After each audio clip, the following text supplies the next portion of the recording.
So what if I load it and shoot it and kill? It's nothing I feel. She sucking my dick, I'm gripping that wheel. That shit, bro. Yeah. Rav, how you going, man? I'm good, man. How are you? Fuck yeah, I'm doing. I'm not pretty good, actually. Oh, why? I'm depressed. You're depressed? Yeah, it was a hard weekend for me. Oh, you are in reference to the diamond stocks going up and the proper whiskey stocks going down. Is that Don't get me wrong, I love DP too. How does he feel about getting called DP by everyone, bro? Why?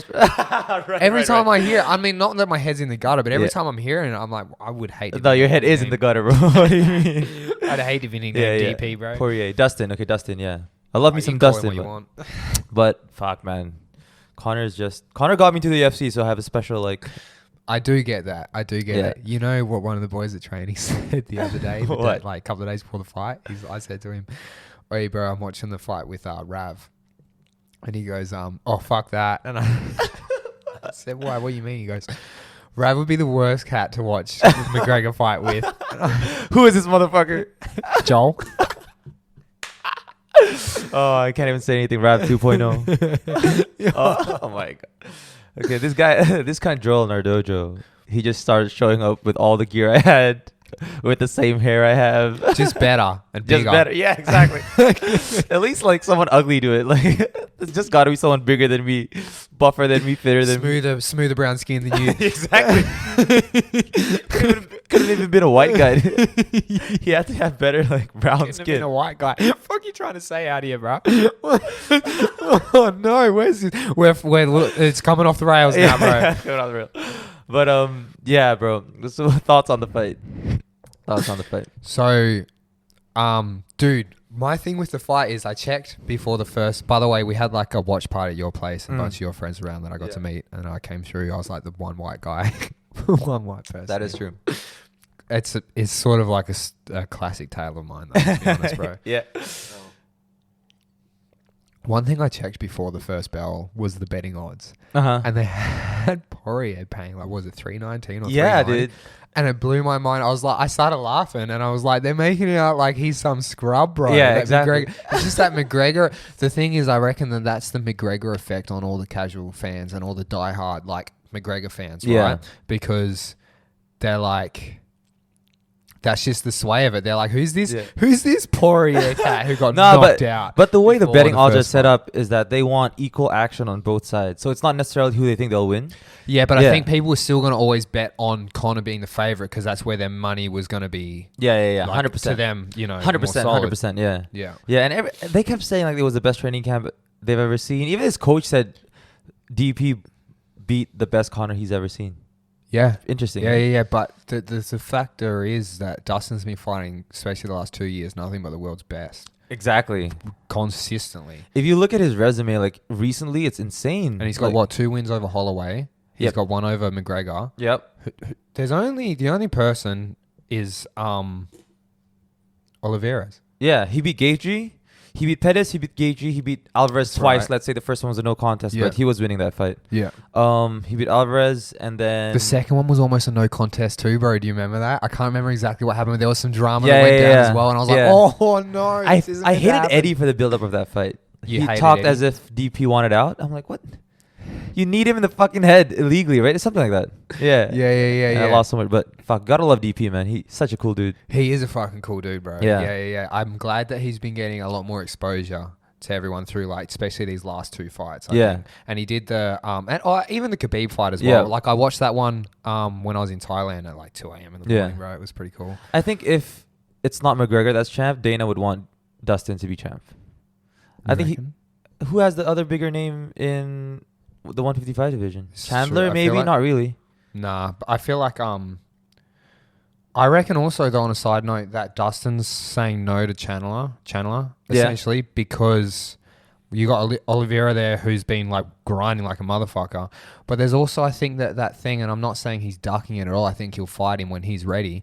But if they still haven't given Poirier the title, why would he risk not getting a title shot going and potentially losing against Chandler. Yeah. It's always a potentiality of having a loss. I think DP is for sure going to have the next title shot against who it is. I don't know. It might be McGregor. If they make it a title shot, he'll fight Chandler. 100% he'll fight. You think so? Yeah. If they don't make a title shot, he won't fight. I honestly don't think Chandler deserves it yet, man. No, I agree. But I also don't see Poirier wanting to run the risk of it with someone who isn't it's his second fight in the UFC, you know what I mean? Yeah. Even though he's coming from Bellator and stuff like that. But it's just, you have to, I think when you're talking about business with it all, you have to look at it through the eyes of the casual market.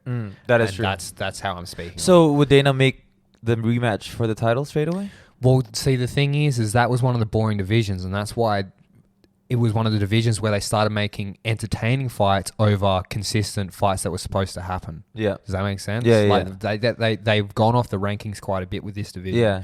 I mean, especially because McGregor ran up and then he fought Floyd and then they didn't want him to relinquish the title, blah, blah, blah. Well, they've got to sort out the Khabib issue first because Khabib still might come back. It's over. Yeah, you reckon? I mean, what is he going to do? Fight DP again? No, for what? Nah, I see him beating Dustin still. Yeah, me too. Yeah. I mean, he has nothing to come back for. I want. It sounds so. I don't know. I want Gagey to have a rematch with him. Why? I don't know. He put up like the least. I just think if he was a little less fearful I think he could really fucking rock him, bro. That's what I thought, dude. He looked fearful. He was so scared of having the cage behind him. He was so low and he couldn't cut the angles and fire the shots how he'd used to fire him, and he still hurt. Like, he still sort of hurt Khabib. 100% leg kicks. So yeah, with the leg kicks as well. I think, and you know what was disappointing? Conor said he's never been hit with a calf kick like that. Bro, I know. I was. Look at your face, bro. Bro, as soon as I heard that, I think we were chatting about it at training, you and I was like, has he never had anyone like Muay Thai in his, like strong Muay Thai in his camp, or like I've been kicked in the calf heaps, and I'm not like I've used calf kicks on the street, like they're fucking bro, they fuck people up. Yeah. And he because I saw McGregor check 2 of them. But I didn't think, and you really don't need to, but it didn't look like Dustin was sinking it in as much as what McGregor was saying. But he said even though he turned his shin a little bit, he didn't check it fully. No, because it still caught the is it the fibula or the tip? Don't ask me. Tibia that goes down the front. I don't know, I'm mental blank on it, but yeah, that would have still been biting in. Yeah. By the way, also I watched the thing on Dan Hardy. He did a breakdown post fight. Yeah, he did a like the war room type thing. But he put out a message out there, and it was on You Question It, and I Question It too, and so did a friend of mine on the on the Gold Coast. And it was why McGregor came out fighting in the style that he fought.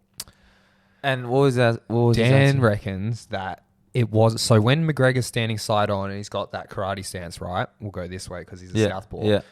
He uses his lead hand to snuff your lead hand as an orthodox fighter. Yeah. That lets him fire his left straight down the barrel, right? So we're talking he gets to turn all his shoulders and body into it. That's like how he creates that whip on it, right? With this one here, it was because he was fighting, even though Dustin's not a southpaw, he fights very, very competitively southpaw. He knocks a lot of people out like that. He fights southpaw, yeah. And that allows him to switch in his orthodox stance and fire that right hand, right? Anyways, with him, it wasn't... Dan Hardy reckons it wasn't a matter of like trying to beat him in boxing or this, that, and the other thing. Even though McGregor's legs were looking smaller to me and his shoulders were looking bigger, I do believe he's been doing a lot more boxing. But it makes no sense if he's standing southpaw as he fights and Dustin's standing southpaw. His lead hand is now covering the rear hand. If he covers Dustin's lead hand, he'll get slapped with the left coming over the top or the switch stance on the right coming through. So he had to sort of come in on that more squared up, that boxing angle, because he couldn't nullify that because he's fighting it like a southpaw. He can't nullify that. And it made a lot of sense. I feel like ever since the Floyd fight, his stance has changed. Like, if you see him fight Eddie Alvarez and his stance against Khabib and Dustin, it's so different. Yeah, like, he used to be bouncy and shit. But also the thing is, he wouldn't want to bounce necessarily against Khabib because you're right there for the single leg, which is Khabib's like... Khabib's single leg, or Khabib, his single leg is like world class. Yeah. Top of the heap. You know, it's always a single leg. But man, Dustin's game plan and execution was just perfect, man. Dude, when they slowed it down, because sometimes to me, sometimes Dustin looks like a little stiff in the pocket, but he sees everything, bro. He was because they slowed that shit down, and he covered one. And then he slipped, and then he rolled, and he caught Conor with a counter. With a right hook, right? Yeah. And then he pointed at him. And I thought when he did that, though, because Dustin's back was against the cage, I thought when he did that that it was. I didn't think he hit Conor that hard. Yeah. But Dustin knows how hard he hits. Yeah. And he wouldn't. From all the years I've been watching him, he wouldn't do that unless he thought he's a veteran. He's not going to talk shit when there's when he's just trying to cover for himself. I reckon he knew that it was super clean though. Got him. Yeah. Yeah. And the sad part was DP said Conor actually hurt him in the first round. And he reckons if another left caught him that he would be in trouble. But that's the thing when you got like a glass cannon like that. It's like if they hit you and they catch you, it could be it if you give him a second chance as well. So that's just a testament to Dustin's recovery though, as well. Yeah. You know, because he also came out. I thought he was going to come out the second round a little timid. Because he you know what, he handled just about a 3-piece combo from McGregor though. He ate that shit at one point. It was and McGregor leaned over and threw that uppercut that he throws, and I was like, oh fuck. Dustin's super thick at 155, man. Yeah, and I think also that uppercut missed his button a bit. I think it came up on the eye socket. But anyways, he came out the second round and walked McGregor down. Yeah, I think he knew his movement was compromised. Yeah, man, the wrestling in the first round, the leg kicks, I think that strategy was like top notch. That's how you beat Conor, I reckon. Yeah. It was, you know what? It was a real mixed fight. It was cool. Yeah. It was cool. And either one of them, you saw in exchanges, either one of them could have had that at certain times. Yeah. You know, so. And by the second round, you could see Conor, it was hard for him to move on that right leg. Oh, 100%. Yeah. What I'm confused with, though, and maybe it was because his leg was compromised very early on, I felt like Conor should have thrown more kicks. Yeah. Yeah, he doesn't throw as many kicks. Because I sort of called at the very least now, because 2 weeks ago I called that I thought Dustin was going to take it, and then I let the UFC and people fucking changed my mind like a dickhead. Yeah. And but I said I reckon Dustin's going to use his power leg, which he ended up using more of his lead leg. But I thought he was going to use his power leg because he can switch stances. But I thought he was going to use kicks at the very least to nullify Conor's power hand. But I didn't know he was going to go at the calf kick, which is stupid because of the camp that Dustin comes from. They're very well known for their leg kicks now. I think is it Thiago Alvarez is the coach there. Thiago Alves? Alves, yeah. Sorry, is the coach there now? One of the coaches there now. Yeah. So yeah, man. Yeah. It was a sick fight.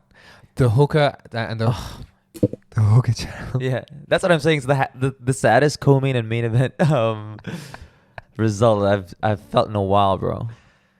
Yeah, you ever feel post-fight depression? Oh yeah, that's a fucking real thing. Especially if the build-up is so hyped and then your fighter loses. Oh my god, that's the worst. I'm more disappointed if it's just like a non-event. Oh, that's true. That is true too. And I'm not talking like I'm not screaming for blood or anything like that, but like I want to see him fight, use some shit. Yeah, not like Izzy OL, that kind of shit. No, see now, look, I can understand. There's different things you have to. There's like exceptions to the rules, right? That was a perfect game plan. By OL? No, by Israel. I mean, yeah, I don't think that was a game plan for Israel though, because OL was just standing there. I reckon it was. Why would Israel go and stand and bang with Yoel? No, I think he thought Yoel was going to be more aggressive, so then he can counter him. No, I think he thought that about Brochina, or however you pronounce his name. I think he thought he was going to be more aggressive, but I think But he was though. He tried, but he couldn't. Nah, he wasn't as aggressive as what he was. No way, bro. I reckon he tried, but every time is it Thiago Santos? Yeah, that's the kind, and that's the kind of aggression who took it to John Jones. John Jones. That's the kind of like aggression that you kind of got to have. You know what I mean? I feel like to get some of those guys. I feel like Paulo tried, but every time, I think we're good. Oh yeah. Yeah, I kind of touched it a little bit. Yeah. But every time he got in a certain range, Izzy touched him, and then he became wary as the rounds go by. Yeah. But who knows? Fuck it. I think Izzy's just next level when it comes to like striking, bro. Oh yeah, 100%. Yeah, he's just like a master craftsman at his thing. They just announced Whitaker and Costa, bro. Oh yeah. I saw that recently. That's a banger. Yeah, that is a banger. I hope Whitaker shows up for it. I hope so too. But Whitaker seems to be doing better since he's not champ. Like, oh yeah, he came out on record and said he didn't really like the pressure. He didn't want to fight in Australia. Bro. Exactly, he was sick of it. He's like, nah, I'm done fighting here. Yeah. He doesn't. But I get it though. But the Australian public's kind of pretty unforgiving at the same time, bro. Are they though? Yeah. I feel like they're pretty. Nah, but the thing is, especially if you fight at home, man, imagine the media you have to do. It's insane. It's got to be insane, and everyone. Well, the thing with Whitaker is he's an introvert, and he also suffers from depression. Yeah. So it's like, for him doing those so you look at McGregor's an extrovert. Israel seems very much like an extrovert. Yeah. They get their energy from being around people. Yeah. So for people who don't get that, it's fucking draining, That bro. is true. Especially millions of people. Super draining, bro. Yeah. You know? Yeah, but man, Robert Whittaker's another crazy guy. His resume is insane. Oh, his resume is amazing. Like murderer's death row. They say he went through when he went up to the middleweight division, bro. Oh my god. So what? It was Yoel twice. Yeah. Who was before Yoel? Oh, dude. Jacare. He's fought all of them. Yeah, he's fought all of them. Yeah. Insane. Yeah. Insane. I love him though, man. He reckons the 2 fights with Yoel aged his body hard. Yeah. I met Whittaker in Israel at the same airport at the same time. Oh, really? Yeah, like 10 minutes apart. Bro, I was fanboying so hard. That's dope, but bro. both of them are super cool people, man. Like, super cool. I met Israel outside, what club was it? Not Capital. Club in Perth, because the Hex MMA fights were held there. And I was chatting with him outside with another guy from Perth training. And he was talking about question mark head kicks and stuff. And swapping some shit. Yeah. It was cool. You could probably talk to him about like technique or anime all day, bro. Yeah. Probably props. Dude, I saw him chilling. His guy was fighting. Whether it was and Israel was sitting on the chair outside, like right outside the cage. So I just assumed he was like the coach. Yeah. And I'm pretty sure he actually was. Yeah. Because he went in there. And he's wearing his fucking bags and shit like that. And he's on his phone, bro, as his guy's fighting. Maybe it's not his guy. Maybe it's just someone he knows. Yeah, I think so. He didn't seem to... No, you know what it was? Actually, you know what I think it was, bro? What? I reckon, from what I'm trying to remember, because I saw some shit go... Like, I saw Israel sort of get annoyed at something, all right? Okay. I'm pretty sure, because this guy lost badly as well. I'm pretty sure Israel was trying to tell him what to do. Yeah, and he kept ignoring him. And he went like that. And then he went on his phone and he just fucking stopped. I think that's what it might have been. Got you. Yeah, it could be anything. I laughed. Yeah. That's hilarious. Yeah. Man, have you watched a lot of like local fights? Do you watch a lot of local fights here? I do, like Eternal and stuff like that. Yeah. You still watch I haven't like gone to any fights in Melbourne bar when Michael fought. Yeah. We watched that too. Yeah. Eternal put on sick fights, bro. Oh yeah. Yeah. I don't think I've watched a single Hex one. do good, but I take Eternal. I think I rate Eternal over Hex. Doesn't Frank commentate for one of them? He commentates for Hex, yeah. Permanently? Or like he has? I think so. Yeah. I don't know. I know he travels. He traveled to Perth and stuff like that. Yeah. A couple times, Is that still happening right now or no? Since the lockdown. Eternal's fighting, so I'm going to assume Hex is fighting, unless Hex have gone away, bro. Because Hex really as well weren't doing that good in Perth. Eternal's killing it, bro. Eternal got deals for UFC Fight Pass. Oh yeah. They do. If people want to watch really good Aussie fighters on the grind coming up in MMA, go check them out on Eternal. On Fight Pass? On UFC Fight Pass. Yeah, there's some really, really good fights. And there's a couple of guys at the UFC have been circling for a number of years coming out of WA as well. Right. Yeah. Right. People have been sleeping on Australia for a while, man. Because, I mean, even the like, little things like Engage MMA gear comes from WA. Yeah, that's fire. Now people are wearing it fucking all the way in Northern Europe and shit like that. It's like, now Indonesians are wearing it. Yeah. Anyways, what else? What have I got for the... So a quick stat on the thing is Poirier delivered 18 leg kicks to Conor on that calf. And it was heavy leg kicks too. Is 18 considered a lot? And Conor was standing heavy too. Yeah. He does stand heavy now, man. Yeah. I don't know, man. I just feel like... But maybe the bouncing and everything is also so fucking tiring, bro. Maybe. You've only got a couple of scrambles in it, maybe. I honestly think since the Floyd fight, his mindset of fighting, his perception of fighting is different. Because he was forced to just look at boxing. So that definitely plays a part in how he sees fights. Whereas if he was in MMA solely and just watching MMA and looking at how everything's developing, his style would be so different than what it is now. Because now his style's so boxing heavy. But he's had so much anymore. time off since boxing, since that match with Floyd, bro. And he that fought changed last year with Cerrone. Yeah, but you didn't really see much then. Right? You saw 40 seconds of him. Yeah, but he's still in the game. I don't know. Yeah, I don't know. I mean, I love his coach, but I don't know. Maybe his team is not good enough. Because they don't have any other like top tier fighters apart from him. Yeah, but no, they've got a few. But the thing is I reckon McGregor calls most of his shots, bro. So I don't think that is true. I think people around him would be more facilitators at this point. So it's pretty much like if he wants that person, they're getting that person over this person. That's just but that might not be a good thing though. Yeah, 100%. But I don't know how that's going down. But because they say they've been putting like the best work they have, but if they don't have the correct people got to remember Dustin's been fighting the best for the last 2 years. He's always been fighting the best, but he's been fighting the best. Exactly, and his coaching staff is world class too. It's proven that it's world and class. he's in there with like guys like Masvidal and the others up at the in Miami and stuff like that. And he splits his time between there and Louisiana. Yeah, and it's like, I just think that's not getting taken into. People weren't taking that in regards enough when Conor was coming back in. Yeah, because it's like this guy's Dustin Poirier has been fighting like the highest level that MMA has to offer. Yeah. You know I'm the biggest Conor dick rider because I want the next fights to be Diaz rematch. He wins that. Dustin Poirier rematch. He wins that. And then he fights Khabib. Bro, you know, I was watching... Then he retires as the greatest of all time, bro. Oh my God.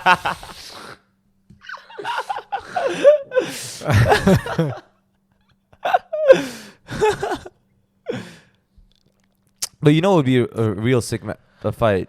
I really want to see GSP Khabib though, but I don't think that's happening. Yeah, no, it's not going to happen. And I also don't know. I'm on the fence with it. GSP's in his 40s, bro. Yeah, he's 39. Yeah. No, he's past 39. No, he's 39. He's 39? Yeah. Well, his biggest thing was he said you'll never get him in the cage after he's 40. He doesn't think the cage is a place for 40-plus-year-olds. GSP always trains, but yeah, I mean, if he has to cut that much weight at 39, I don't think it's a good idea either. But man, how sick would that be? That's literally the fight for the greatest of all time. Unless John Jones does his thing at heavyweight. But is it the fight for greatest of all time if... GSP's old? If GSP's What if old? GSP wins, though? Well, if he wins, holy fuck. I mean, it's pretty undeniable. But the issue that I think we got, bro... Yeah. Champ's fucking around. Hey, puppy. Hey, puppy. The issue that we got is that people are calling out for this GOAT business, right? And it's like greatest of all time. You can't... I feel like it's impossible to compare one generation to the next. Yeah. You can talk about greatest of all time as far as like... So, say GSP can be regarded as one of the greatest of all time, not only for his resume and what he did, but also because he really was the first guy to blend martial arts very seamlessly in the cage. Yeah. He was one of the first to do that like that and bring it like that. And that's what was fucking a lot of people up in the beginning against him, is because he could mix it up. Yeah. So who do you think is the greatest of all time? I don't think there is. I just disagree because it's generational difference. Okay, so who are the generational GOATs? Anderson Silva, at his prime, GSP, John Jones. But see, people I feel only say Anderson Silva as well because of the style of striking that he brought.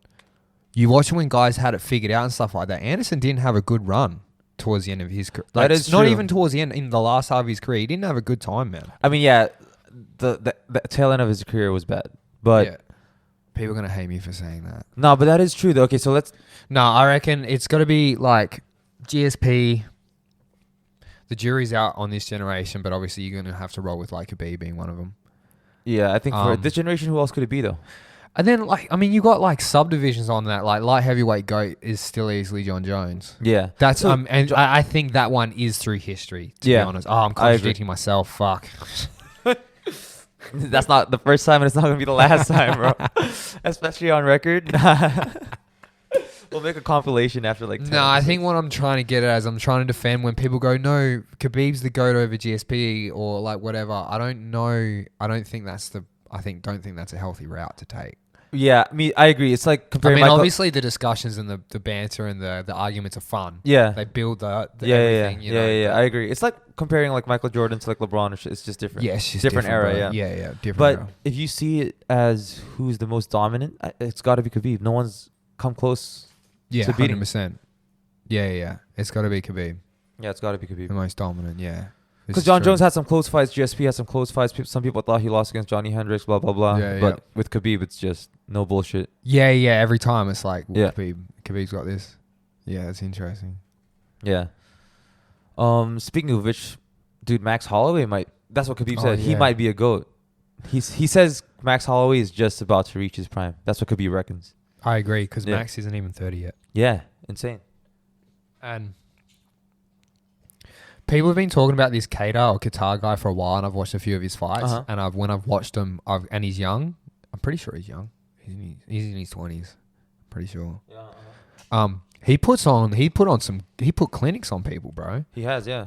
But I also thought I was a bit confused as to that fight, because I don't know if the UFC was testing Max to see if he had slipped, or if they were feeding Qatar a bit too early, because he pieced him up, bro. Yeah, but And he didn't even care about the knockout. He was just, like he said in the interview, he's like, as long as they're willing to take it, he's like, I'm going to keep dishing it. That's literally what the most insane part is he kept that pace up from round 1 to round 5. Joe Rogan reckons he should teach people how he does his conditioning. He could also just be a freak. I think he can only teach so much. Yeah, exactly. I think it's maybe like 80% genetics. Yeah. I think there's also the lifestyle that he probably grew up with, like constantly diving, swimming, surfing. That is like true. His body's just like... And his body type too. He's not like a big muscular guy. He's like in between explosive and long distance. He's like kind of like... he looked fucking good. His body shape looked good in that fight though as well. But yeah, he pieced him up. So, and he... You know what? He's not even 30 yet. I reckon he goes up a division in a year or two. Yeah. I think I don't see him wanting to hurt himself in weight cuts. So I reckon once he starts really hurting him, I reckon he'll go up. Yeah, because the weight cuts aren't easy for him. No, they're not easy, but he does them. But yeah, I'd like him not to age him too much. So if he needs to go up, I hope he goes up. Yeah, because he went up against DP and that didn't work out too well for him. No, this is true. I think he needs more time going up and... Fuck, I mean, going against Dustin Poirier, it's like you got skill for skill, but he was always going to be bigger and stronger. That's a tough one, man. Yeah, that's the thing. Because I think sending him up, maybe even give him, if he's super comfortable and confident, give him a fight that he's sort of supposed to win. And maybe he needs to fight with a different IQ. He's got a very high fight IQ, but what I'm saying is maybe he needs to change something up for the heavier boys. Yeah, maybe. He can't. That pace doesn't stop them as much that he puts. It doesn't like they can walk through something. It doesn't hurt the other guys as much. It doesn't hurt them as much. Because usually they're sparring that division and a weight division up. So technically Dustin's sparring like 2 weights up from what Max will probably usually be doing. Yeah. You know? So yeah. Man, I don't know. I love Max Holloway too, man. He's fucking dope, bro. His relationship with his kid is the cutest shit ever. Yeah, man. And shout out to G.O.A.T of Qatar as well. I don't know. I'm fucking up on his name. I think it's G.O.A.T. Yeah, I think it's G.O.A.T. Shout out to him who reckons that after the fight and he's all busted up and he goes, if you're not a Max Holloway fan, you're a hater. That is true. How the fuck do you hate Max Holloway? Bro. Yeah. He's all up on everything, bro. He's on fucking Twitch and TikTok. And he's gaming. Conor was on an interview the other day. He's like, I thought I just saw Max ride past on a skateboard. Yeah, and it was. She was like, yeah, it probably was. Yeah. He's just chilling, man. Yeah, bro. He's just chilling, he's just chilling and fighting. And he's got the fresh gear when he came out of the cage last time as well, and he's like, he's just chucking his arms out. And he's just like striding. I'm like, yeah, man. He's been fighting at such a young age too. He's been in the UFC for how long? I've watched some of his earliest fights when he was called Little Evil, and this isn't. Oh, really? In the UFC. This is when he was fighting with like pink shorts as a teenager, bro. Yeah, fucking scrapping. Just trying to go to war with people, bro. It's that Hawaiian blood, bro. Yeah, man. Remember when he pointed at the? Yeah, that was with Lamas. Lamas, yeah. That was insane. He's all right. Yeah, it's bang, bro.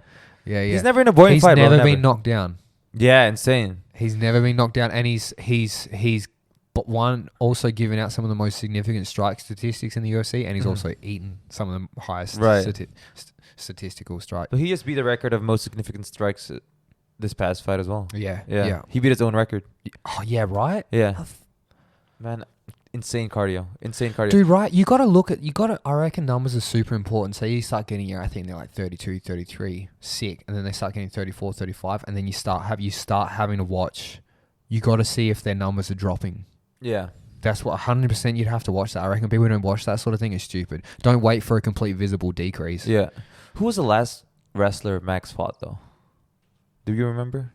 Oh, yeah, more of a wrestler. I mean, he is more of a wrestler compared to Max, and he's actually fucking good, is Volkanovski. Yeah, but he didn't really wrestle in the fight, though, right?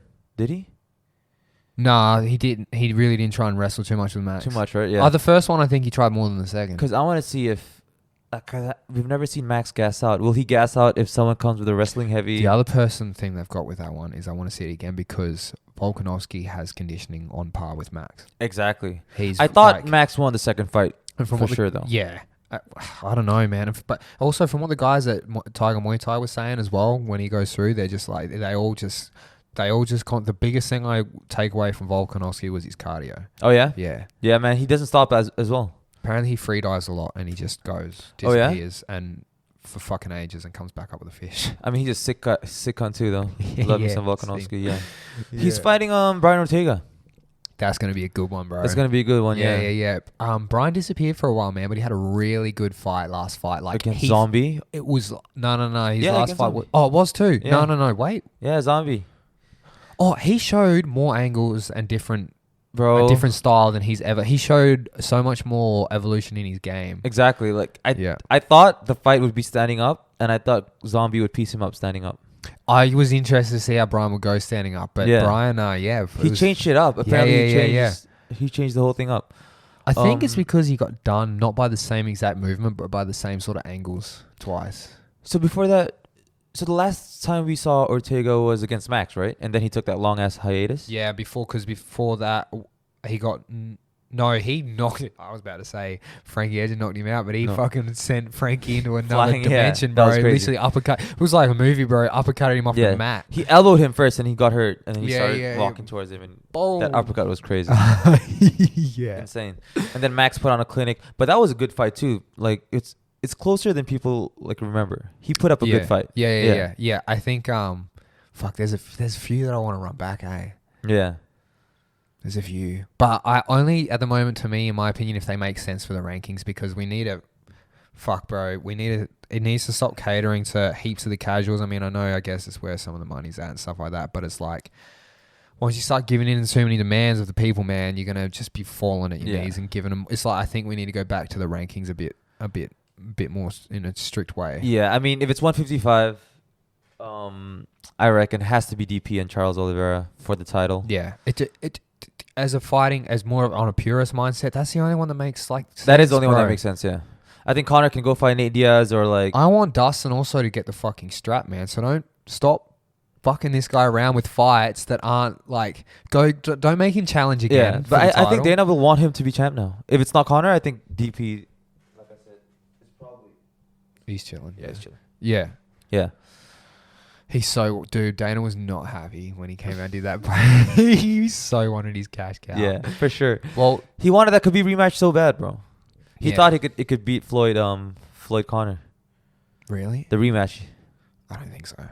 Yeah, it's gonna be hard because it's like a cross. Call. Yeah, it's a cross sport thing, spectacle. Yeah. Yeah. And apparently, the Logan Paul and Mayweather thing is delayed because of lack of interest, allegedly. Bro, I don't even know why Mayweather is even fucking entertaining this cunt. Oh my god. Mayweather put out a statement after Conor lost and he blamed people hating him on racism. What are your thoughts on that? Oh, that's always been his go-to for a lot of shit. Yeah, I guess. That's been his go-to for a lot of things. Yeah, that is.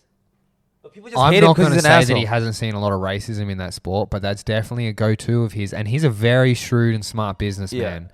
Yeah. I've gone on a lot of like deep threads on Mayweather. On Mayweather, yeah. And I mean, for sure, he's very smart with business and stuff like that. But he shouldn't have even looked at this kid. He's boxing royalty, bro. He doesn't need to. That's what I'm saying. Fucking doesn't need to. And he can't really need the money that much if he's already pulling this shit. Yeah, I don't know. The thing that Mayweather does to people as well, which Conor was saying, is he locks so many things into that, slaps so many things onto that contract with them when they're signing it, and he fucks around with the gloves and everything, bro. Everything. So, I don't know why he's even paying attention to him. Yeah. But fuck it, it's happened. And then what? You were telling me just before that it's happening, the Askren and, what's that? Jake Paul. His brother. Oh my God.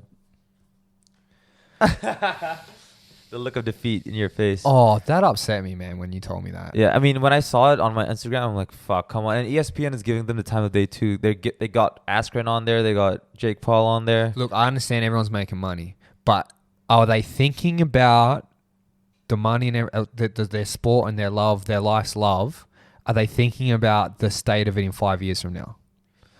Because at the moment, it seems that if you talk enough shit and you get big enough internet following and social media following, you can go fight a prize like boxing and MMA royalty. Yeah. And take your money whether you win or you lose and like fuck off.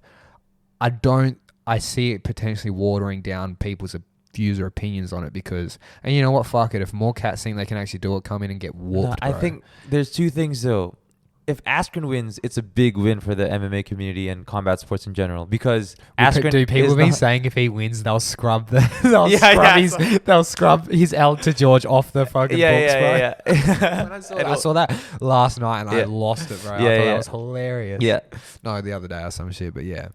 But that is true though because he's not known for striking. He's a meme for his striking, and if he beats Jake Paul in boxing, like That's going to be bro, hilarious. I was trying to hold on to bro, when I was talking to you about it before, I was trying to hold on to it like, oh no, I'm pretty sure he'd have to have hands, man. Like he's fought some of the world's best and blah, blah, blah, blah, blah. But the whole time in my mind, I'm like, this is fucking dumb.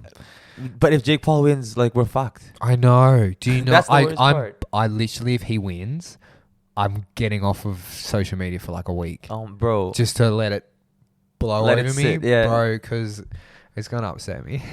And I guess that's why things like that are kind of entertaining at the same time. I didn't tune in for the fight with on the Tyson card. No, I saw the Tyson fight. And I won't be tuning in for the Askren and the Logan one. Yeah. And I won't be tuning in for the Mayweather either. I'm not giving him I don't know if the Mayweather one's happening anymore, but the Askren one, fuck, man. Oh my God, I don't know. I'm pretty wound up by it right now, so hit me back in like a week. But you know what? Askren did say that he's getting paid way like more than any other fight that he's been in. Okay, so yeah, no, I can. That's what I'm saying is like I can get that. Like, so it's a win-win for both of them. Yeah, for Jake, it is such a win-win, but it's like at what cost? What is the? We can't see it yet, but what's the cost going to be? That's it. I have some form of an idea. Yeah, but yep. You know, yep. If Ben loses, gets knocked out, and he gets turned into a meme, it's like, fuck me. But then, I mean, at the end of the day, bro, all we're going to be hearing shit talk from, realistically, is a bunch of people outside the community who don't really know what they're talking about. But that's even more annoying than someone who knows what they're talking about. Yeah. That's why it's so annoying when Conor loses, because people that don't know shit just... Who knows, bro? Maybe it'll inspire a generation of fuckwits to go to MMA gyms and just get lanced. No, but that is true though. So in a way, that will definitely that's definitely going to improve or like get eyeballs on there for the young kids that might get into MMA after that. Well, also what's hilarious is it's completely destroying boxing at the moment. Like boxing's in a terrible place at the moment, bro. Like, because all right, so my thing with it is right. Okay, the boxing fight. Okay, fuck it, whatever.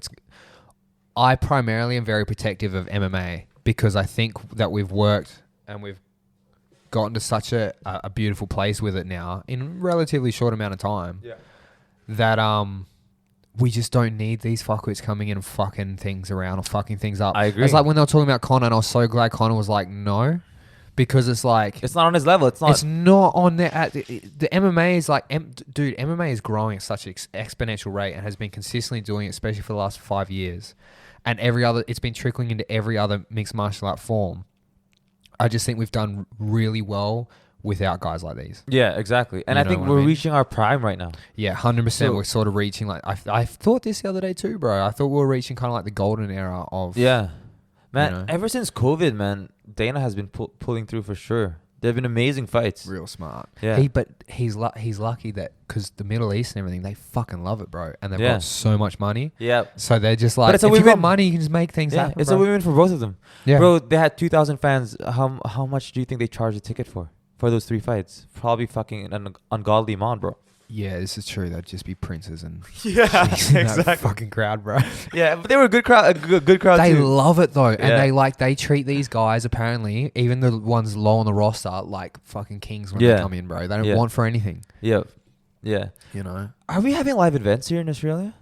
Like, is there crowds in the footy and shit like that? Oh, I know. Yeah, they had some in the cricket recently. Okay. That was like the biggest thing for that New South Wales fucking dumb biddy. What was her name? Gladys. Yeah. The premier there, bro. I was like, who are you talking about? Yeah. What about it? What did she do?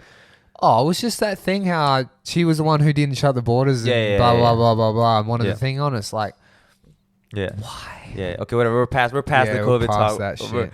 Dude, man, Australia is doing so well compared to the rest of the world. Like, yeah, I know. I just want everyone to stay away at the moment, eh? Yeah, exactly. Me too. Yo, did I tell you? So my brother got married the past weekend. Mm-hmm.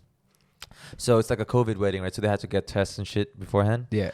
So the first round of testing, everyone tested negative except my brother. Bro, my mom flipped, bro. She was ready to like go ship my brother off to another house and quarantine him and all that shit. Your mom would have been like, I'm going to go out on a limb here and say she would have been fucking pumped for the wedding. She'd be waiting for a ring on your finger. Yeah. But so that was like the rapid test. So they took another test after that. Yeah. And thankfully it was a false positive. Because they found out like 2 days before the wedding. Yeah. False, yeah. There was just like shit hit the fan. But it turned out well. It turned out okay. And how was the day overall? It was good, man. It was a good day. Fuck, for his sweating in a suit in Jakarta, bro. Yeah, but most weddings in Jakarta happen in a hotel anyway, so it's like air conditioned the fuck out. Yeah, aircon. And my brother had a sick reception gear. He was just wearing a full suit and some Jordans. Yeah, sick. That's exactly what I would wear. He walked into like some hip hop songs, like it was lit. They had a good time with it. Yeah, that's cool, man. Because there's at least in a traditional Indonesian wedding, there's like the more traditional part, which is called the akad. So that's like the I do part, and then there's a reception. Yeah, the party. So in the party, he went hip hop on them. Got you. So he had dress shoes at the I do part. It's not only dress shoes, bro. I'll put up a picture. And I'll show you a picture. It's like some traditional like garb. Yeah. Got you. Okay, so they did the traditional Indonesian wedding. Yeah. And then they fucked off and balled out and had fun. Exactly. That's exactly what happened. Not that a traditional Indonesian wedding wouldn't be fun. Let me just try to pull it up. We can cut this out real quick. But... Oh, man. Every time. We need a person in the fucking chair. Yeah, bro. Fuck. When we put this out, if anyone wants to stab at being in the chair, hit us up. That's like the traditional garb. Oh, that's cool, man. Yeah. That looks really gold nice. Gold bling and shit. Yeah. So that's your brother. Yeah, he's a big boy. Yeah, he's a fucking solid looking dude, bro. Is he tall? He's my height, a little bit taller than me. No, he's my heightish. Yeah. That's sick, bro. And I have a younger brother who's my height as well. Is that your younger brother on the far left? Yeah. It was funny because growing up, my brother's like a big boy, so he was large. I'm like just a medium build. And my brother's a small build. Yeah. And he was a skinny boy. And my older brother's like the darkest skin. I'm middle, and my brother's like light skin as hell. That's funny, so bro. It's like it's a gradient. I like it. Yeah. No one in my family has hair like mine. Yeah, dude. It's funny how shit like that. How do you get hair like that? God came down and touched me, bro. So all your brothers have straight hair? Yeah, my brother has same color straight or no? Buffy hair. Yeah, no, his is like kind of like brown. But I noticed mine goes blonde in the sun still, bro. So it goes red in winter. Yeah. Like ginger in the winter and then blonde in the summer, bro. Yeah. Fucking were you nuts, like super blonde when you were a kid? Super blonde? Yeah. Super blonde. Yeah. I know. I like how we segued onto my hair. You brought on yourself, motherfucker. I like how we segued. It was you. Like a unicorn kicking around here, bro. Yeah. And over the weekend, fuck, man. I guess the fights got me pretty depressed, but I went cliff diving last weekend. So you went cliff diving? Yeah. Where'd you go cliff diving? Mornington. Nice. Yeah, it was like my second. Like, were you talking like 10 meters? Fuck, I don't know. Plus? Maybe. Yeah. You know Mount Martha? No. Yeah. It's a solid height. Well, it's got a mountain on it, so yeah. It's gonna be a good walk. Bad, yeah. But it's fun, man. I love cliff diving. Yeah, nice, bro. Yeah. I used to do a bit of it in Brisbane, up near. Is it Devil's Creek Falls? Red said it. Yeah. No, Devil's Creek Falls is here. I think Cedar Creek Falls is there. It's a waterfall or like a beach? Nah, it's like a waterfall, but it's like a river system that goes down all these tiers. Yeah. But the top one, the cliff that you can jump off at the top, is fucking huge, bro. And your feet still hit the bottom. Oh yeah. You got to tuck when you hit the water. Oh yeah. And like, so you got to take a bit of a run up because there's the rocks that come out. It's like right. Yeah. If it's not your thing, it's like a one time only. Yeah. When I first went though, I was like, your heart gets going, but my mindset is because it's something you haven't done before, and you're jumping off a fucking My mindset is just I'm just gonna count to 3, and then I don't have a decision to make. I have to do it. I can't say no. So I just go 1, 2, 3, and I just start. This can't happen to me. I'll be fine, bro. But I tried doing a flip and I chipped my front tooth. Just a little bit. That's where, dude, I've been looking at this whole fucking podcast, bro. This whole session, and I've gone, and my head's been going. You keep looking at it because has it been there before? Nah, you keep looking at it. It's just, I don't know. I'm not going to say anything. Yeah. You chipped your tooth. I chipped the tooth, yeah. But whatever. You got some good teeth on you too, bro. What are you doing chipping them out here? Whatever. I think, fuck, should I wear a mouth guard? But it is fix it all up after your career, bro. Yeah. Get veneers and shit. Hey? Get veneers. Yeah, 100%. Nah, I'm not going to get veneers. Fuck that. Bro, I've been thinking lately of getting some shit done for my teeth. What's up? Show me your teeth. I've been thinking of getting a plate. What do you mean? What's a plate? Oh, sorry, a retainer, is it? Oh, okay, yeah. No, no, not one of those. They're those new plastic things. That Invisaligns? Invisaligns, exactly. Right. Because I went home and I looked at one of my mate's smiles, bro, over Christmas, and I was like, jealous? Yeah, bro. And I was like, I saw him pull it out of his thing and put it in his mouth. I'm like, fucking, that's how you've done. Like, he's like, this is like fixed my smile up so much. That shit works though. That shit's legit. 100%. But apparently, and I was talking to one of my friends' girlfriends when we were at one time as well when I was there, because she uses it, and she said it starts working from day one. She reckons you can notice differences within a month. But she said she reckons it hurts. What do you mean? She reckons it does hurt at first when it's because it's moving. Especially, she looked at me and she goes, "It'll hurt your front teeth." Oh really? Yeah. My friend does it and it's fine for her. How much does she have? Oh, it's expensive, bro. No. How much do her teeth have to move? Quite a few, and they give you like a model of how it'll look like week by week. Oh wow. Yeah. So it's pretty interesting. They'll give you a file and you can see the progress. Yeah, it's not cheap, but I'm thinking about it. But it's like the modern day braces. Yeah, no one wears braces anymore. Yeah, 100%. But that shit does work. I think they look clean when people smile with them too. To be honest.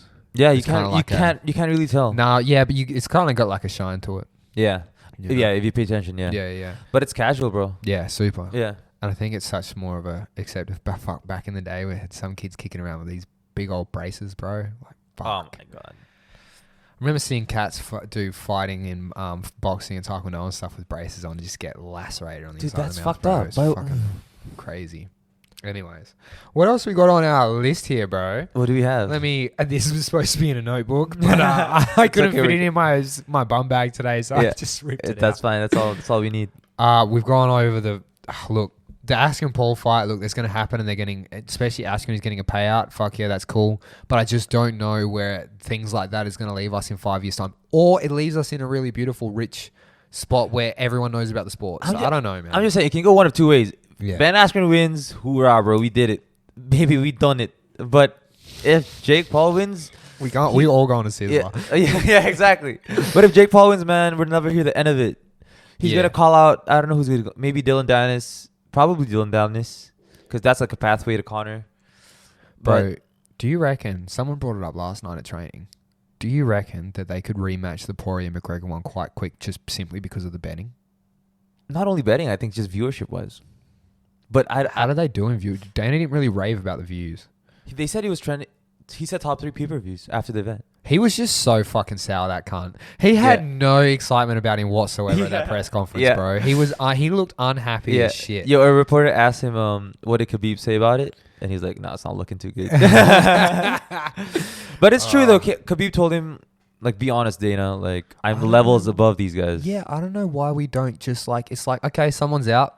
We can keep talking about him and stuff like that. But now let's start looking at the next pull. And I think that's what they were hoping with Cater or Qatar. Yeah, but I think after Conor, Khabib's probably his biggest star right now, and he probably wants that one last one. There'll be another one, and then there'll be another one. Yeah, 100%. 100%. You're never gonna fucking you know. Yeah, I wonder who this is gonna be. Well, I mean, shit. I mean, they've lost their cash cow in the 135, 145 division with fucking Sean O'Malley for a bit.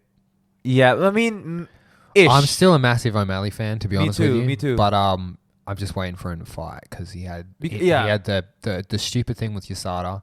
And then he had a couple of surgeries and injuries. And when he came back, he looked sick too before the Cheeto fight. He did look sick. And you know what? People are going to talk mad shit about this. He was beating Cheeto in that fight. And I saw in that first round, he was figuring him out. Yep. And I saw a finish coming in the second. And then his leg obviously got fucked up and Cheeto won that fight. I just wish, I love that Cheeto too. Don't get me wrong. I love Cheeto too. Because I started sending you all these things. He got flown out by RVCA after that. Yeah. Like he's getting all these other things. And he's a hilarious cunt, dude. After he knocked out... Very smart too. You know how Sugar says, welcome to the Sugar Show after that contender win? Yeah. After he knocked out Sean O'Malley, he's like, welcome to the Cheeto Show. Yeah. Dude, but that fight paid for him to move his whole family over. Or the fight before to LA? Yes. Yeah. Right. Yeah, from Ecuador? He is from I think they're from Ecuador. It might be Ecuador, yeah. But and then he fought Aldo after that, and I thought he was gonna win that. He lost the first round. Aldo did amazing. Aldo slowed down in the second round, and in the third round he sensed the finish, but he got too greedy, and Aldo took his back and ended up just riding him. Yeah, the whole way. But I think it's a good learning curve for him. Yeah. When did that happen? Post-COVID. Oh, is your mic working? During our lockdown. Yeah, I think so. Talk again. Check that out. Oh, yeah, okay, sweet. Man, if that shit wasn't recording, I'd flip. Yeah. Oh, bro, is it recording? Yeah, we're good. Yeah, shit. I think I can hear myself, yeah. We're good.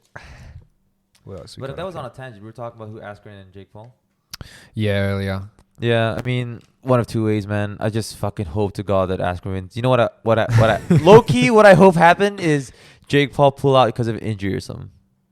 Nah, there's no fucking way, dude. He'll go there even if he's missing a leg. There's no fucking way. Yeah, man. I don't know, man, because I honestly don't know if I can if I'm being honest, I don't know if I can close my eyes and see Ben winning. Ben, bro. Yeah. I honestly don't see. He's been made out to be such a meme since he came across the UFC that. And I like Ben too. That's the thing. Yeah. I like Ben too. I like the way he like trash talk because he's smart about it too. He's not just talking like nonsense. Yeah, I think though I think the Masvidal episode because he came out, Askren came out and was like, yeah, I was talking that, and should be no bad blood for George talking mad shit after the fight. Yeah, I think he got a bit of a comeuppance on that one. Mentally with it. I think he saw that. We're getting a lot of echo in here today. Are we? Yeah. Anyways, I think he saw that he talked too much shit and he made someone who was in there wanting to fucking kill him. You think if he didn't hit that flying knee, he would still... I think Masvidal would have fucked him up. Yeah, I think Masvidal would have knocked him out at some point. Yeah, fair enough. Yep. Fair enough. Because he doesn't necessarily just shoot on people. He kind of like tries to grab you and just sag on you and then weigh you down and stuff like that. He's very good at it, but the guys that he was sort of started coming up against in the UFC, which is too fucking explosive for him. They're cracking him. That is true. You know, we're not hearing much about Masvidal these days. After the Usman fight? He's chilling, bro. At the moment, he's not. He hasn't even tweeted or like Instagram or anything. And anyways, he's been pretty active on YouTube. And Instagram and stuff like that. He has been. But on Twitter, it's not even him. So like, don't even fucking listen to his Twitter. It's his manager. Yeah, yeah. It's so annoying. I think he might even have a chick in his life, bro. And he's got his business with the tequila. And he's always training. Yeah. And I think he was helping Poirier get ready for. That is true. So yeah. I think he's just waiting, bro. Man, I guess it's Colby. That's the funnest fight. The thing is, they have to wait for my boy Gilbert to fucking whoop Usman's ass, dude. I reckon he is gonna fuck Usman up. That'll be fun. That'll be so fun. I think that's happening in March. Yeah. I can't wait, bro. I can't wait. They've been ducking this cunt. They've all been trying to duck Gilbert for so long, bro. So he wasn't getting. At first, I started thinking that he's getting short notice fights because the UFC was trying to fuck him a little bit. Yeah. But I reckon, here's my thoughts. The UFC goes, say you're Burns, right? And I'm fucking, we'll say Colby. I don't know. Mm-hmm. And they go, hey, this guy, Gilbert, he's been fighting really well. This is his resume. He's starting to build a bit of a fan base. He's next on the thing. Here's me as Colby. Fucking no. Yeah. Let me just go watch a couple of his fights. No. I think it's a bad matchup for Colby. And then what happens is, I reckon the UFC then goes to another person to see if they want to fight Colby or whatever, and then they go, no, it doesn't happen. And then they have to come back to the fighter originally and be like, you kind of got to take this fight because he's the only one available, whatever. And then it seems like Burns is coming in short notice, but it was a fight that he was originally booked for, I reckon. You reckon? I just think it was right place, right time. I reckon they've been, because think about it. Who talks about Gilbert Burns? Nobody, but the thing is, he started picking up those last minute fights because of COVID, right? Yeah, so a lot of fights starting. But no one was talking about him. None of them. Nah, but because he didn't have big names in his resume, though. It's not because of that. You don't think he's so? He's got all of the jiu-jitsu community. He's got all of Brazil. He's got a fan base, bro. Right. And now he's bleeding into America. He talks very well and everything. Nah, but the thing is, because they're ducking him. I reckon before COVID, he didn't have a lot of big names in his resume, and then he went on those short notice fights. I think. No, but he was fucking all the people in the know. He was fucking people up before he started getting those names, and then he got the Damian Maia fight and whatnot. But you know what's been giving him more of a following is he's been so much more on he's getting people to edit his videos for social media and stuff like that. Yeah, that's huge. People should go check out Gilbert Burns' Instagram. Gilbert Burns, pretty sure. Yeah, I think so. He's always got highlights of like training videos and this and that and the other thing, and that's what's been building him up because he's in Miami a lot. Yeah, so he's in that kind of, I don't know, that scene with how they're kind of doing things there. He is training at Hard Knocks, right, with Henry Hoof? Yeah. So he must be in Florida. Yeah. And he's constantly up. I think that's and then people from there and everyone jumping in with the highlight reels and everything from UFC are finding Gilbert and they're going, the only people who are talking about Gilbert are the fans. The fighters do not talk about Gilbert. He's a bad matchup, man. He's a fucking bad matchup. You don't want to take him on the ground. He's got the cardio and he's got his the stand-up jiu-jitsu. Really good. He's a world champion. If he's not fighting, he's competing against like Gary Tone on Polaris. Yeah, he doesn't give a fuck. That's what I love. He doesn't give a fuck. He doesn't give a fuck about losing. And he's guys smart too. Because he throws bombs, but he'll keep his head off center and angle you. And he's getting better every fight. Yeah. Anyways, I'm riding his dick, but Gilbert Burns, I think he's going to fuck Usman up. I hope so. Yeah. I don't know, man. I don't know why. Something about Usman. The only way I see Usman winning is if he just holds him against the fence. But I don't know if... Serious? Bro, keep it professional, brother. What are we doing here? I literally thought I turned it down. No, I'm kidding. Yeah, man. Gilbert Burns, that's happening in March. Dude, the UFC has a lot of good title fights coming up. The Stipe Francis rematch. We have Ortega, Volkanovski. What do you think about that? Ortega and Volkanovski. I'm kind of excited for that one. I don't know who I want to win it because I want Brian to have another time in the sun, but also know like Volkanovski, if he gets this, he probably could be very strong chance for a title shot potentially. What do you mean? What title shot? He's sorry, fucking idiot. Ortega, Max Holloway rematch. Yes. Sorry, that's what I meant. Yeah. So okay, I think here's the thing. No matter what, if Volkanovski wins or Ortega wins, either way, Max is going to fight for the belt. That's what I think. Yeah. Because the rematch against Ortega, that's a big money rematch as well. The thing is, Max is a cash cow as well. Yeah. So, yes, he is. You know. So either way, that'll happen. But I would like to see both rematches, honestly. Ortega, how good is Ortega? That's the question. Because he really pieced up Korean Zombie. Yeah, but... He hurt him early, and then the Korean Zombie was like, I don't even remember the fight happening past the second round. He said that. Yeah. I need to see Ortega fight a couple more times. And I just love seeing someone that just got beat up and then they changed their whole shit. They had mad beef. Yeah, they did. Because he whipped Jay Park. You know who Jay Park is? He's a big-ass K-pop star, dude. He's a big-ass K-pop star. The whole nation of Korea probably hit Ortega, bro. He bitch-slapped the fuck out of him. Wait, look, I don't know exactly. Can't remember exactly what was said or how. I remember following the thread a while back. Yeah. But they're the guys you just can't. If you're not about it, you can't talk shit. Yeah, to because they're probably gonna fucking hit you, bro. At first, they were so respectful. He was giving him like hand hearts and shit during the press conference. Yeah. And then I think Zombie went on Ariel's show, and he had Jay Park translating. Yeah. And Ortega didn't like the stuff Jay Park was saying. Yeah. Okay. Gotcha. And who knows if Jay Park made shit up or he's actually that's just what it was. If he was making it up and whatnot. Yeah. So Ortega thought Jay Park was making it up. So at an event, slapped the fuck out of him. Bro, you don't want to talk shit to a real fighter, but I mean, let's be real here. But especially guys like Ortega. Like Ortega and where they come from. Yes, exactly. That's kind of almost like if he doesn't slap you at that point, he feels like a bitch. Yeah, that's exactly. how his mind would potentially work with Nate that. too, guys like Nate. Yeah. It's like if I don't hit you right now, it's a different culture. Yeah. Because that's what Nate said when Jake started talking shit about Conor's wife and shit, bro. Yeah. And Nate's like, be careful because... Yeah, these guys will fucking... Yeah, they'll run that risk and hit you in a car... lay you out in a car park. Yeah. It was like even Dillon when he ran after that truck. He didn't try and necessarily go and throw something. He lined up his fucking right hand, bro, to crack someone if they leant over that. Man, if they were to fight on the streets, like, it's over. He's dead. Like, if Dillon wants to kill Jake, like, he'll die. He'll break some limbs and he'll die if he wants. And he'll die in pain. Yeah. He'll die right. He can either choose him to not die in pain and just strangle him, or he can break every limb you have. 100%. Just ground and pounding for no a minute joke, or two and just, I mean, I know Dillon's a meme and shit, but people forget how he's still a professional mixed martial artist and European champion for jiu-jitsu. Like, I mean, his brown belt run was like fucking up there, bro. Yeah. His brown belt run was like, people talked about that for years, bro. Yeah. They only stopped talking about it when Henzo started coming up a bit more. And I think people started casting shade.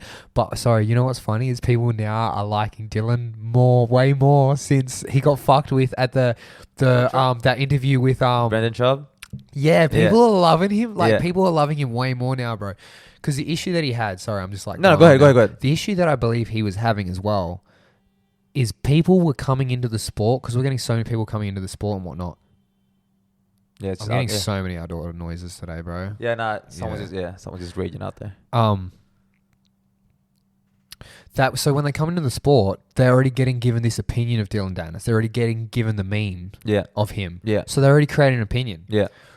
Maybe now things might start flipping a bit for him.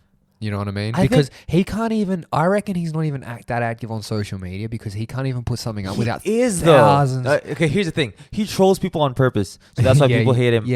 On the comment section, you always see his comments. But people hate him too because he's just linked to Conor. Pinching some water, bro. Yeah, go ahead.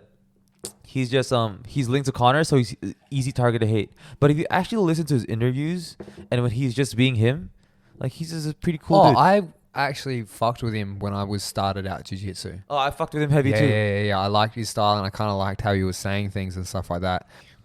All right, so all this UFC shit aside, there's a topic that I feel like you wanted me to talk about more than I even wanted to talk about. I'm just keen to find out because you did. So I haven't told you anything about it. Yeah, exactly. That's why there's that curiosity. Yeah. So you tripped on acid for the first time ever. Yeah. Was it last week or two weekends ago?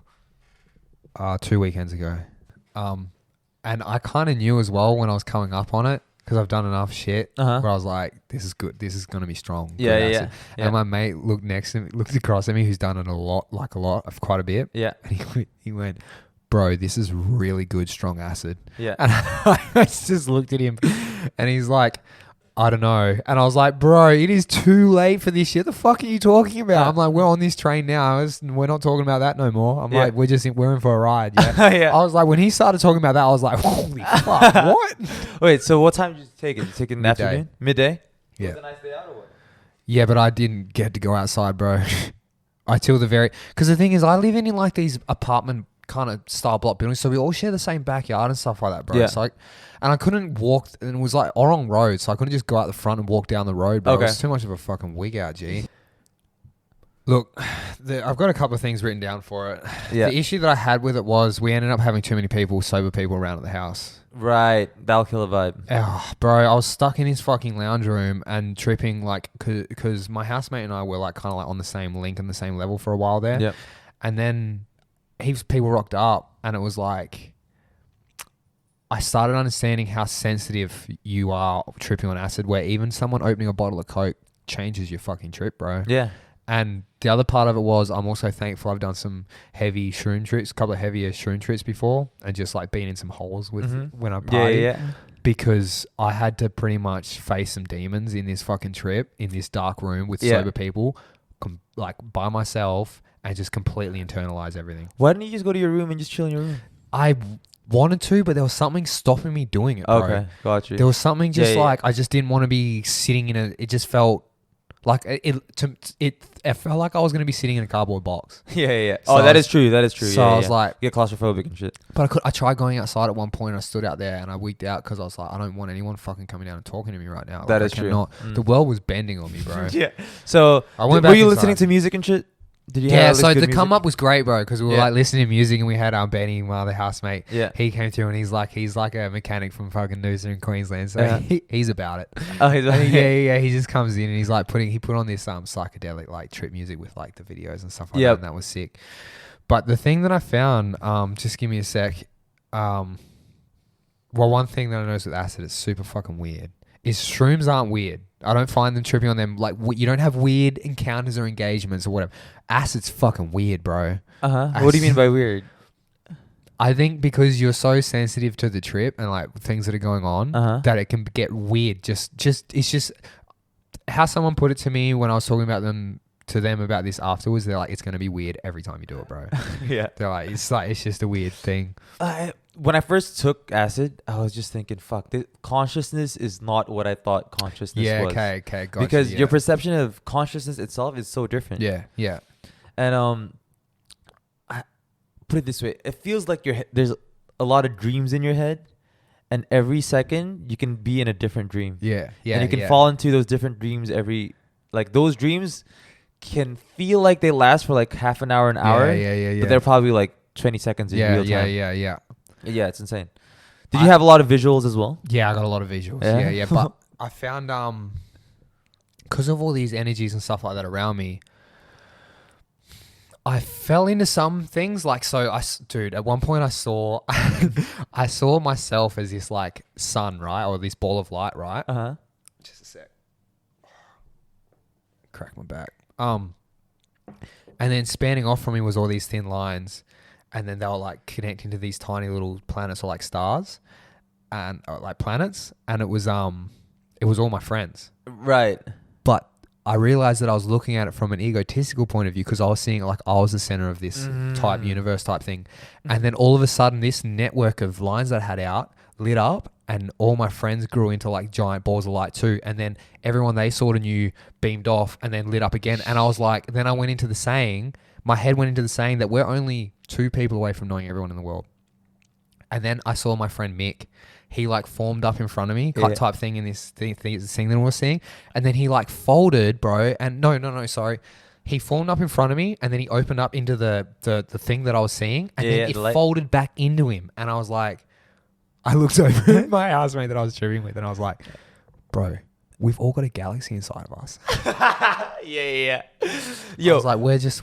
So you had this like a closed eye trip, right? You were just closing. Yeah. That was. I was just like, fucking whoa. So like, I got to like go into a couple of things like that, but then something would happen, or someone would open the door of the lounge room, whatever, and it'd just like take me completely out of it, bro. And for half a second, I'd kind of have a bit of a wig out, or, dude, I didn't realize you could get violent thoughts on acid.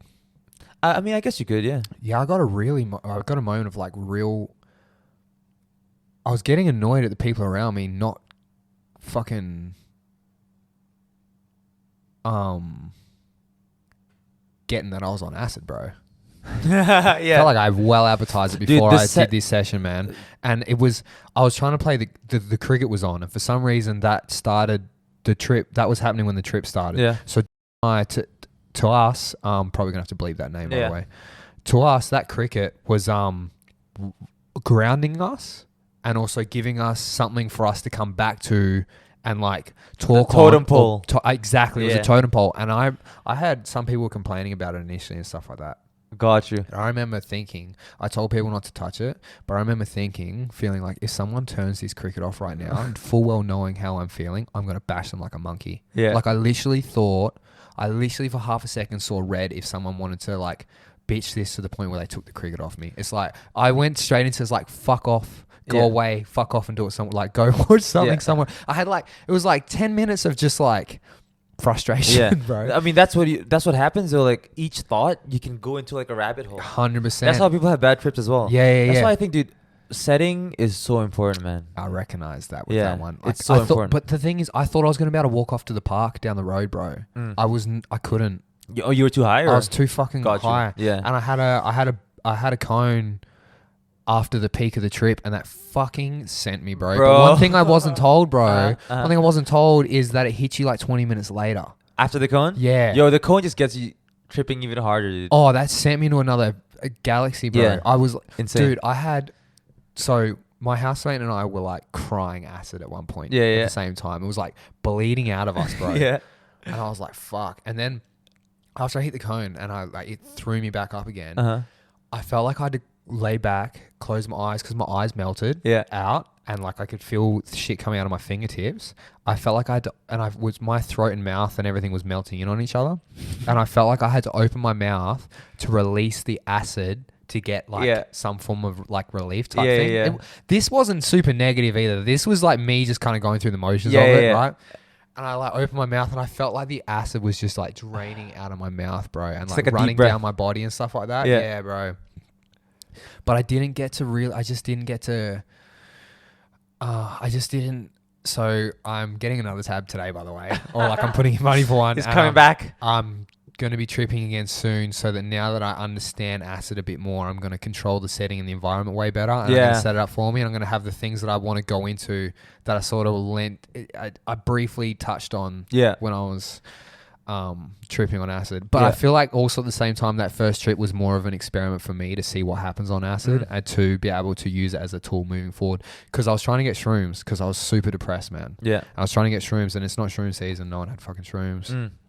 I literally thought, and shrooms is like, I feel like is like acid and stuff like that. And there's something that like my ex taught me was that it's they find you when you need them, which is kind of interesting. Like even like weed and stuff like that, just like natural helpful things. Yeah. And I was like, fuck it, I'm gonna get some acid then because I'm like feeling like shit. And I need something to change. Yeah, man. One thing about psychedelics is it really helps you, I don't know, calibrate your mind kind of. 100%.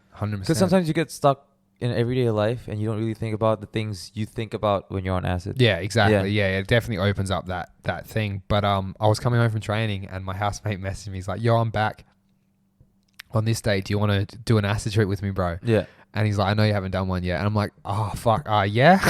Yeah. He's exactly like when I was looking for shrooms when I broke up with my girl and I came here and you're like, hey, yo, you don't want to do some shrooms and like have a roll? And I'm like, It's the universe, bro. Just like giving me a little tap. A little nudge, yeah. Exactly, man. But you had a good trip. Then no, I guess you had those. I was really. I remember leaving really proud of myself actually because I had some real dark moments in that trip, bro.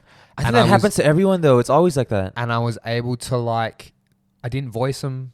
I didn't freak out or spaz out or anything like that. I just kind of walked away from them. Yeah. Does that make sense? Yeah. But I had a couple of like anxious weird moments where I was like closing my eyes and I was like talking to some friends of mine that are no longer here and stuff like that. And I was like, my eyes were kind of like on my hands and I was kind of like, but it was like because they couldn't see. So I was trying to get them to see me. Right. Dude, it was fucking that part. Some of those were pretty intense, man. And it was like. There's always that anxiety feeling as well, right? Were you anxious at all? No, the thing is, really? I was never anxious, bro. I was never. Here's one thing that the trip was teaching me was it was more telling me the whole. Because you know how when you trip with some things, that there's kind of like there's repeating kind of flow to it or message to it all type thing that you pick up on. For me, that one was go with the flow and just let things be. Oh yeah. And so I was like, literally, what I told myself. What something the acid was telling me was that if I just go with this, nothing bad is going to happen. When I resist, we're going to fuck with you. I feel like that's the case too because I have friends I've tried acid with, and they're the type of people that are like trying to control everything. No, you can't. Yeah, you can, bro. Because once your mind goes into like a negative thought, and you're like, oh no, I can't control this, you get even deeper into that negative thought. 100%. And I think it's also going in. I was able to go in. Dude, side note, thank fuck I didn't take this shit when I was younger, bro. Oh my God. Yeah. If I took this when I was like 19, 20, 21, I would have had a very terrible time. Yeah. Some of the things that I went into on my mind on that trip and some of the things that I sort of saw to myself and stuff like that, I wasn't ready to kind of like, I had a lot of emotional release after that trip and I was like tripping for like 18 hours, bro. Yeah, I think it's good to trip when you're a bit older because you have that maturity to like look at yourself in a different way. Or I don't know, maybe like you go in with the mindset that you understand that this could throw some weird shit at you. Right, and you've got the maturity, the emotional maturity to go into it if you feel it's going to be healing, or to walk away from it if you think it's going to fuck with you. And I think it's one of those psychedelics, especially. It's one of the things that you should research before you do it because some people just take it on a whim. Like you can ask people so many questions about. You can take like Molly on a whim. Like, what's the worst thing that can happen? You know what I mean? Let me tell you about taking fucking. You can just take Molly on a whim, can you, bro? Mate, I tell me about took Molly on a whim the first time that I had it. Yeah, I didn't know people would. It was like a point and a bit, bro. In these because Brisbane was doing this really good MD at this point, bro. This was young Cav? Yeah. How young was Cav? Oh, Cav was fucking like 20. Oh, 20. Okay, that's okay. That's a good age. Yeah. 20, 21. Yeah. Nah, dude. 20. Yeah. Fuck, I don't know. Yeah, anyways. 19, 20. I don't know. Yeah, around there. Prescriptions was my thing before anything else, bro. Dude, I didn't know. I just thought people were taking them like that. The people who had been eating them for the last couple of years, yeah. But most people were taking them out and putting them on the tray and crushing it up or putting it in their drink or just whatever, you know. These days now, I definitely just eat it. But dude, I fucking ate this point and a bit. And I was standing outside and I just I wasn't trying to be tough or hard. I just thought that that's what people were fucking doing with it. Super dumb. Yeah. Super dumb. But the thing with it is 20 minutes later, I'm in the shower, standing there while my fucking boss is checking in on me all the time because I was fucking gacked, bro. This is at a house party, right? Yeah, you told me this before we went out, bro. Yeah. Oh, yeah, before you Dude, I thought, so someone was coming in and these guys are all experienced on partying and whatnot. So that's why I started getting worried when one of the boys was like, fuck, man, do you actually think we need to take him somewhere? Yeah, that's the worst part. When I was in the shower and it was freezing and my head was cooking, bro. Yeah. And I wanted to pass out like a couple of times, but I did know that when you pass out on uppers is when you get brain damage because your hypothalamus can't regulate the temperature and that's when you cook. Yeah, man, that was a fucking that come up was probably one of the wildest rides of my life, bro. Like the world vibrated around me. I went and I just started like it wasn't like speeder, it was just like really good MD, and I had never rocked on it before. It fucking sent me, bro. There was one point when I crawled out of the shower and I looked in the mirror. I was like, oh god, thank God I looked straight. And then I looked again and my arms came up like a fucking T-Rex, bro, like a pterodactyl T-Rex, bro. And I was like, nah, and I went back in the shower. Yeah. But plot twist, fucking Cav being the animal that he is, once I cleared up from that, I was dressed and ready before everyone else, and I was the first one through the pub doors, bro. Yeah. The bouncer looked at me and he just knew straight away. Like, dude, I walked in fucking humming and my eyeballs were like black, mate. And he still let you in? Yeah, I was just chilling, bro. We were just like, I think we had like a table for like the work party or something like that, you know. The moral of the story is before you try anything, make sure you do your research. I love you guys. You just take Molly. I thought I was going to die for like hours, bro. No, but it's different though. I thought I was going to die. Yeah. But that's like a dosage thing though. If you took a little bit. It's 100% true. Yeah. That was a fucking. One thing I wanted to get into was the difference I found between acid and shrooms. Right. I find acid more cosmic, more intergalactic type, right? And I find shrooms more spiritual and more grounding and more nature orientated. I totally agree with that. So I can hear part. people talking about when they're on acid and they're talking about that they love the visuals from the trees and stuff like that, and they and they talk about how they feel connected. I didn't feel anything. I mean, I've felt it, but I didn't compare to how I feel on shrooms about like the earth and things like that. But how I felt about like the energy and the universe and the galaxy expanding and how we're all connected, that was like way different on acid. Right. It was more, I find it was more expanding on acid, whereas shrooms is kind of more grounding. Right. I felt that was my opinion on that one. I'll have to let you know how my next trip goes. No, my last trip on shrooms, I definitely felt more connected with nature, especially because I think it's setting too, because I was in the botanical gardens and shit. But the thing is, shrooms I feel make you want to find it. That the acid didn't necessarily make me want to find some nature. The shrooms make me want to go find some dirt and dig my toes in it. Yeah, you know? I think I gotta do a trip soon too. It's been a long time since I've tripped on acid. Yeah. Let me know because I can probably. Hell yeah. Yeah. Get you Hell some. yeah. Right. All right, buddy. Oh, that fucking chord, bro. Hey, so this is you're rolling with Rav and Cav. We're gonna fucking get off the mic now. This might be episode 1. You never know. We've got like 20 hours of footage banged up. No, but honestly, I think this might be for that because if you want to, anyways, I kind of agree with you, and I think it's been a sick chat anyway. Yeah. So today was real fun. Yeah, it was dope. Fun. Yeah. All right. Fuck yeah, let's get it. Fuck yeah, buddy. Cheers, G. Have a good day, people.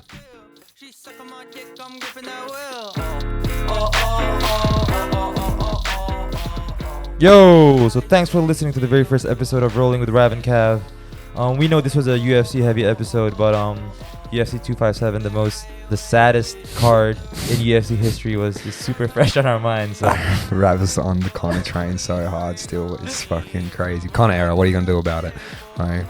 For now with the episodes, guys, we're just going to be talking about we're just going to be talking about what we're vibing with and what's happening with the times, and we're super chuffed to be able to bring these episodes out and the podcast itself, Rolling with Rav and Cav. So yeah, fucking hope you're vibing with us and enjoy what we put out. Yeah, I mean, we'll basically talk about anything and everything, so if there's something you want to hear our opinions on, just please let us know. Yeah, hopefully some of our opinions don't razz you up too much, but I mean, if they do, we'll come do a bit. Oh no, he's gone, bro. He's gone. Hey, so like, share, comment, subscribe, and stay tuned for more content. Cheers. Thank you, people.